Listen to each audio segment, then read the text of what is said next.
Was good, Not on Dream family? We back at it, episode 72 of the Not on Dream journey. My name is Julian Taliaferro, and you already know we coming again with another weekly business update, lessons for the week, and topic for the day, which is hurdles.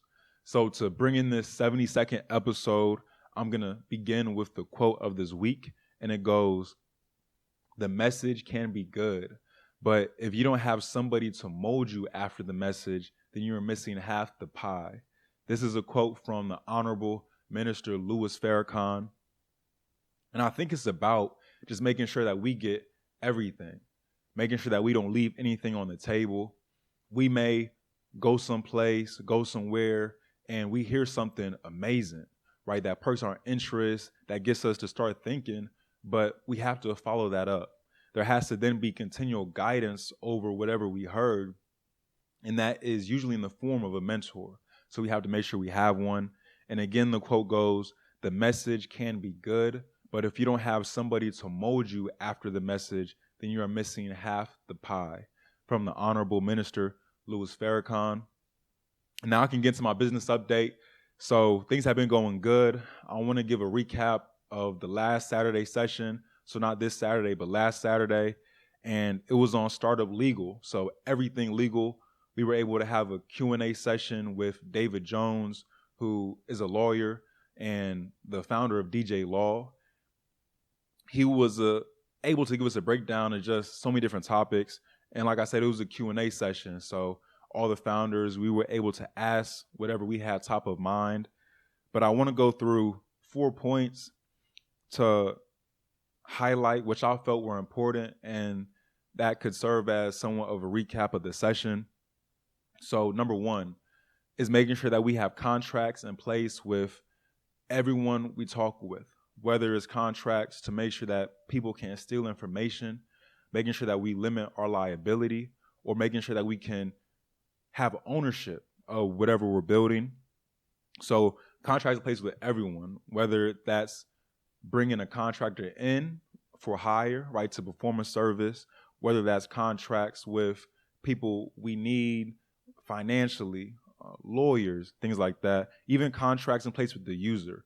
And when it comes to user contracts, that's typically in the form of terms of service or privacy policy. The second thing I want to bring up is that we don't necessarily need to give up equity right away. Say I want to bring another person onto our team and I want to give them equity. I don't have to give them all 20%, all 10% up front. It can be in the form of a vested agreement, and we can even add in a cliff. Vested agreement just means that they earn their equity over time. And then the cliff aspect is just they need to work a minimum of 1 year for them to start gaining some portion of that equity. Third is trademarks. So there was lengthy discussion over trademarks, the process, what it takes, what we should be looking at. And what I thought was important was how you can kind of trademark at any point. Some companies trademark right in the beginning. Other companies have been in operation for 10, 20 years and then start and begin their filing for a trademark. So what I thought was intriguing was when David Jones, he was talking about when we should trademark. He was saying that if your funds are better used for something else in the business, then you should wait on the trademark. And then if you're at a point where you feel like you can expend the money, whatever is going to cost for that initial filing, and then the secondary support of that trademark, then you should go ahead and do it. 4, he talked about business structure and just putting emphasis on there's no need to rush into being a corporation. There's no need to rush into incorporation and being incorporated. You can just start as an LLC, and that should fulfill everything that you need. And then if it comes down later in the line where you're looking for investment and the investors want you to become a Delaware C Corp or corporation, you can do that at that point, but there's no need to do that right at the beginning. So that's kind of my recap of the session, and that ends my business update. Now I can get into my lesson of the week, and I only have one of them for this episode, and it's just to find what works for you. So I'm looking at this through the lens of my schedule. Probably my last 6 months since I've been here, I've been trying to wake up early, go to the gym, and work out so I can get it done first thing in the morning. But honestly, I've never been that much of a morning person. I've been trying to change that, but I've recently changed now to where I'm working right after work. So my work created a new gym. They create like a new facility. So it makes it a lot easier now for me to just leave work, go right to the gym, and then I can come home. And this has felt a lot better, and I feel like it works for me. So just figure out what works for you. That's my lesson of the week. And now I can get to my topic, which is hurdles. So honestly, I feel like life is a hurdle event. We're always jumping over something, whether it's a challenge, a habit, a relationship, business, life, work, anything. It's all a series of hurdles. So I used to run track for a second when I was in middle school, and then my freshman year of high school, I didn't run hurdles. They had me running long distance. I guess I wasn't fast enough for sprints. They had me running 800 in the mile. But being on the team, I could see how the hurdlers practiced.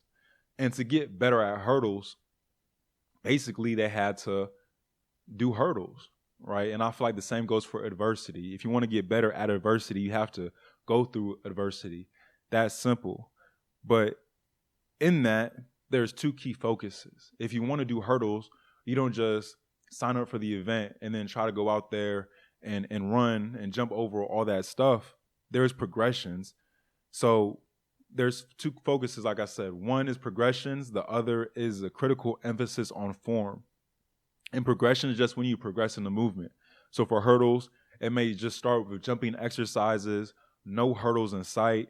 Then you get the hurdle and you try to step over it and see what that feels like.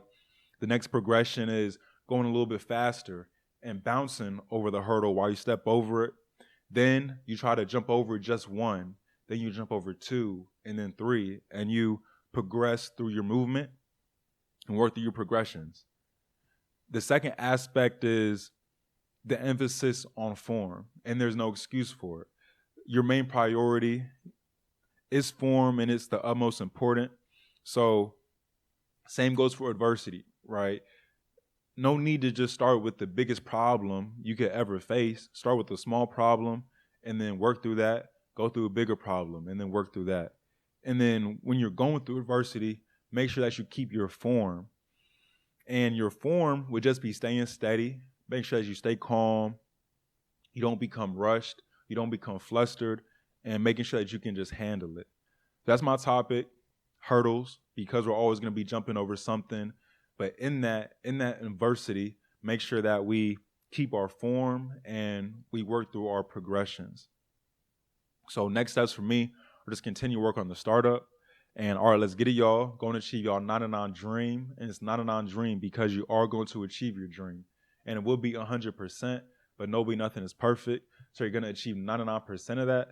And let's go and let's get it.